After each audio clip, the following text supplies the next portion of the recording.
Hi, I'm Kirk Cameron, your host for the Secrets of the Back to the Future trilogy.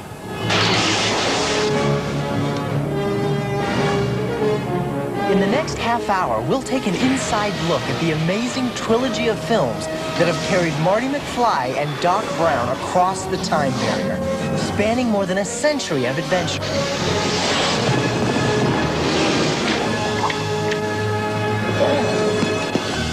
We'll also answer some of the burning questions that Back to the Future fans all over the world have asked us. Whether it's about hoverboards, runaway trains, or mystery scenes, we'll answer your letters.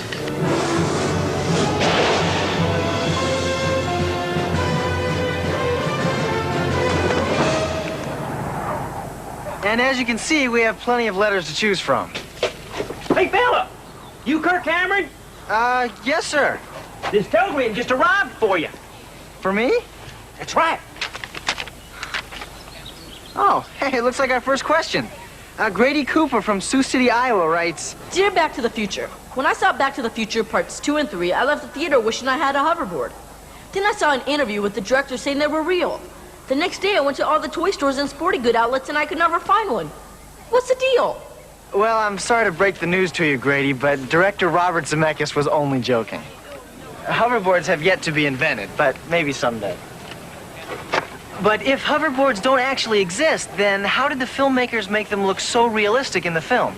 Well, it wasn't easy. Get him!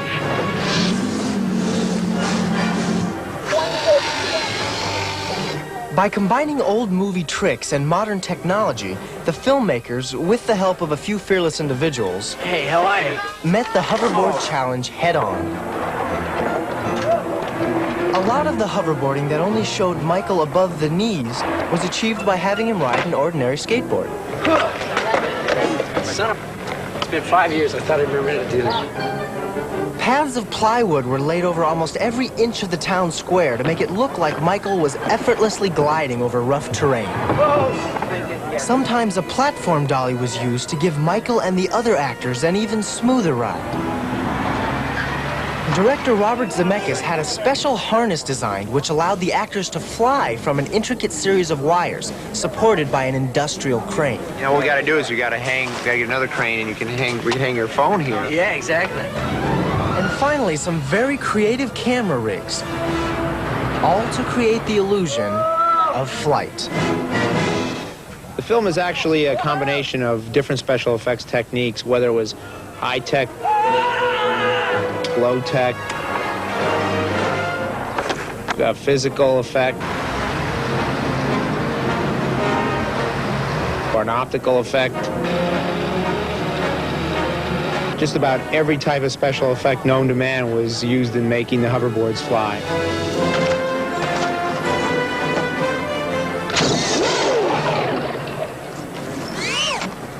Oh, God!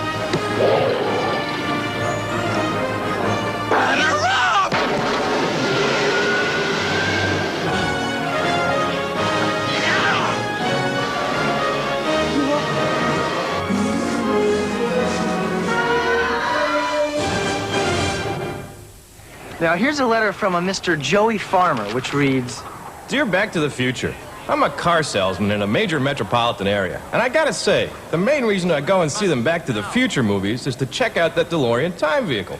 Boy, is that baby flat equipped. If you could give me a rundown of some of the features of this fine machine, I'd be much obliged. Well, Mr. Farmer, the DeLorean has undergone a lot of changes throughout the 3 Back to the Future films. Now, the essentials, like the flux capacitor, This is what makes time travel possible. the time circuits, and the destination keypad have always stayed the same. But for traveling forward to the future, Doc Brown took the DeLorean concept to new heights. Modified and futurized with a simple hover conversion from the year 2015, the DeLorean was able to defy gravity as well as the time barrier. But if you're traveling through time, you're going to encounter some different terrain. Whether you're crossing the high plains or riding the rails in the Old West, the DeLorean is the time machine of choice. Look out!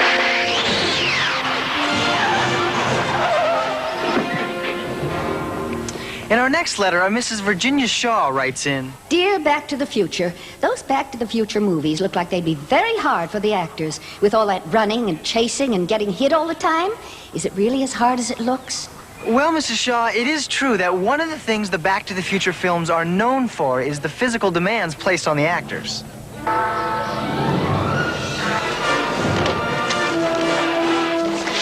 Through it all, Michael J. Fox and director Robert Zemeckis have developed a philosophical attitude. Bob and I have an expression that we used on the first movie, which is pain is temporary, film is forever. And, you know, that's the way you got to look at it. You know, if you get hit in the head a couple of times to make a great film, it's kind of worth it. I love action, you know, and I love to do stuff, you know. I love it when I do something and, you know, I can hear somebody go, well, they're not going to let him do that, are they? And I'm like, hey, they can't stop me from doing it.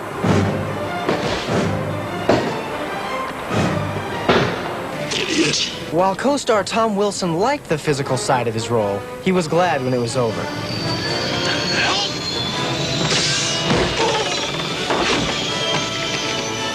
Nice shot, Doc!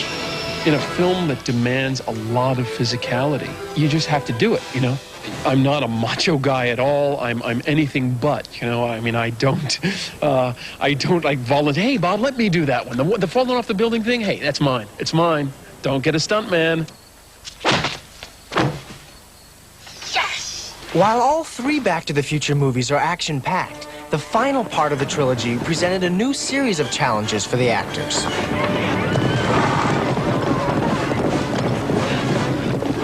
Galloping at a breakneck speed on horseback, you know, spinning a rope over your head, you know, kicking the horse, saying, "Hia," you know. There's something I never thought I would actually yell at a horse, "Hia." I always thought, you know, if I yell something at a horse, it will be like, "Easy, big fella." Something like that, something like, "Whoa." I don't know if part 3 was especially more physically demanding than part 2. It just seemed like there was something new every day. Just running and jumping and falling and being dragged. And then also a lot of stuff on the train, running along the tops of the train. It's fun. I mean, I really enjoy it. And boom! Good one. One more, Dan. Shooting action sequences requires more than physical strength. Scenes must be carefully choreographed and rehearsed. When it comes to a fight sequence, it takes a lot of time to set these things up because not only does it have to look exciting, but it has to be totally safe for the actors. Just don't come at him with the pain, come at him with the rage. Right. After you realize that he's hoodwinked you. Yeah. Okay, here we go. Here we go. Action! With the actors set, the scene was ready to be shot.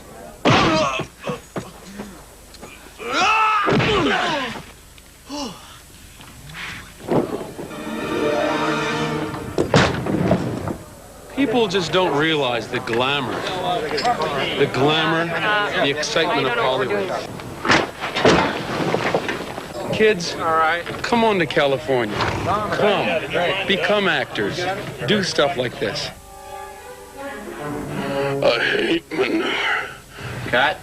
Grant, one more, just like that. Beauty. Well, this is me, Tom Wilson, bidding you a fond adios for now. Goodbye, everybody.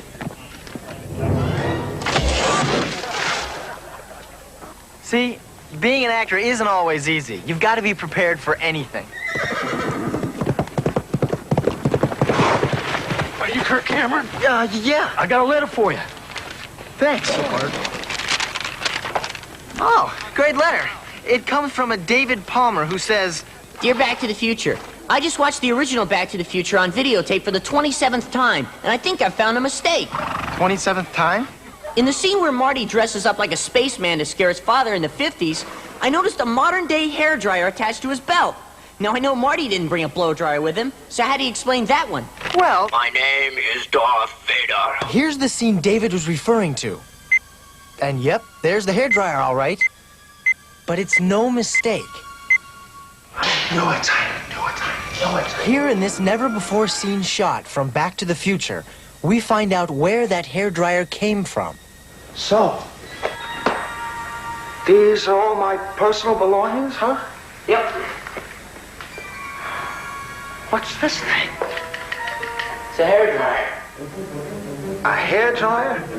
But don't they have towels in the future? Look at these underpants. What's this? Suddenly the future's looking a whole lot better. Our next letter comes from a Dr. D. Allen Burris, a history professor at a noted Ivy League university. It reads, Dear Back to the Future, as an educator in the study of human history, I have come to the inalterable conclusion that history tends to repeat itself. Is my understanding correct? Your conclusion couldn't be more correct, Professor. In fact, Marty McFly came to the same conclusion, the hard way. Take a look and see what just breezed in the door. Welcome to the Cafe 80s. What'll it be, stranger? Give me a Pepsi free. Ice water? Ice? All I want is a Pepsi.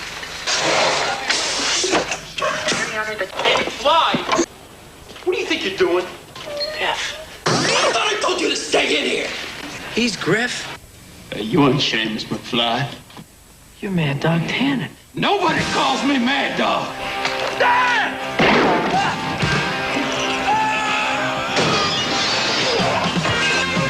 You better run, squirrel.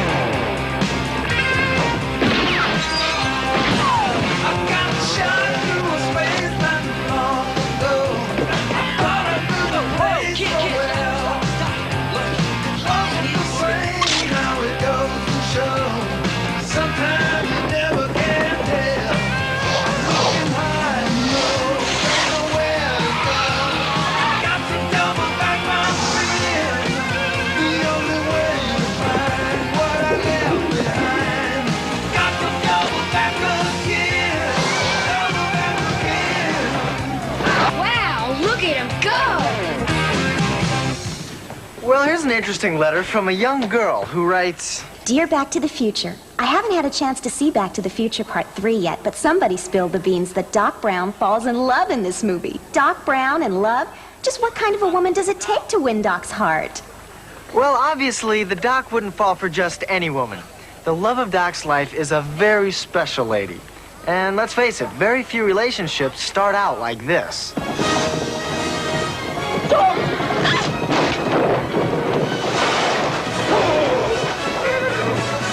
Emmett Brown at your service, Miss.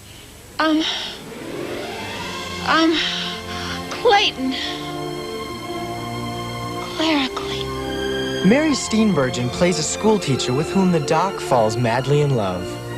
She's a little bit eccentric, and her head's a little bit in the clouds. I mean, she's really interested in science and astronomy and telescopes and looking at the stars. If you move it this way, the image turns fuzzy. See? But if you turn it the other way, everything becomes clear. I think at the beginning of this story, Marty's very concerned about Clara as being a giant distraction for the Doc. And then he begins to see that his old friend has fallen in love, and this is astounding to him. The Doc in love. It's hard to believe. What do you mean you're going to be seeing lots of her, Doc? Well, I might see her again just in passing. He and Doc kind of switch roles, and, Marty sort of becomes more of the adult, and Doc becomes the young man in love. Evening. You look very nice. thank you. She's quirky in her own ways, which makes her find Doc Brown attractive. She's got some independence. She's got some spunk. She's somebody that we hope the audience will want to see the Doc be in love with. You know, I'm almost glad that snake spooked those horses. Otherwise, we might never have met. Suppose it was destiny. When she meets the Doc, it's like nothing ever made sense in her whole life until that moment. You're quite welcome. So it's pretty much instant in love, and they're sort of kindred spirits in a way. I think that they were both kind of misfits in whatever time they were in, but when they're together, everything makes sense. I never met a woman who liked Jules Verne before. I never ever met a man like you before.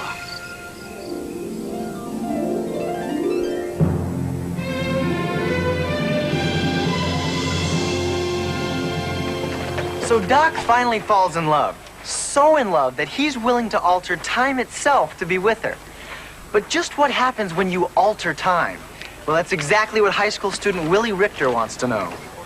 Dear Back to the Future, I've been reading a lot of books about time travel, and they keep mentioning the cause and effect theory of time travel.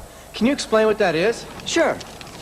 If we take a look at Biff's actions in Back to the Future Part 2, we have a prime example of this cause and effect theory. By stealing the DeLorean and traveling back to 1955, Biff was able to alter history. By bringing a sports almanac from the year 2015 back with him, Biff was able to give himself forbidden knowledge about the outcome of every major sporting event for the next 50 years. All you gotta do is bet on the winner and you'll never lose. And the result was catastrophic. Biff had succeeded in creating an alternate present, a nightmare come true. The Hill Valley Courthouse was now a casino. The town square had been transformed into a war zone. And in this scene that was eventually cut from the film, we see what became of Marty's high school. This is nuts. But just what happens to Biff when he returns to the future? Well, it's likely that his wife Lorraine shot him sometime in the mid-1990s. Because as we can see in this scene that was also cut from the film, Biff is literally erased from existence in the year 2015.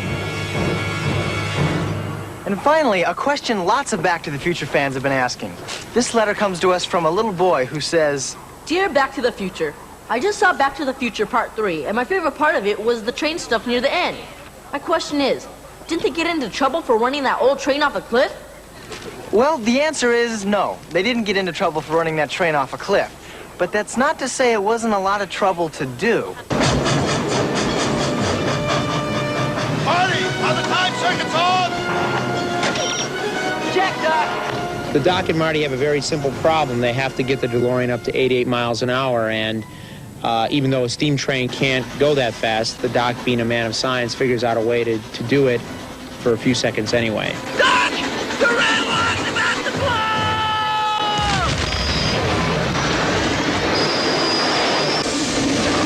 Even though the train took quite a beating, there was a limit to what the filmmakers could do. Obviously, it's impossible to take a real 100-year-old antique steam train and throw it off a cliff, so we went to Industrial Light and Magic and had them build a miniature one for us, and we threw that one off the cliff. A team of special effects technicians painstakingly created a quarter-scale train. It's as small as we could make it, as the model, and still retain, all the scale of this explosion in the surrounding area, everything to look right. It's a nice, beautiful, expensive model sitting down there. Gorgeous thing, the model makers love it, and we're about to take it and fling it off this trestle and smash it to pieces. We've relieved the frame, the chassis, has strategic points that hopefully it'll crunch and bend just like it should. And it's all over in 2 seconds, and it was about a 2-month job to put it together. The production crew used 6 cameras to capture every angle of the crash. And after one final safety check, everything was ready.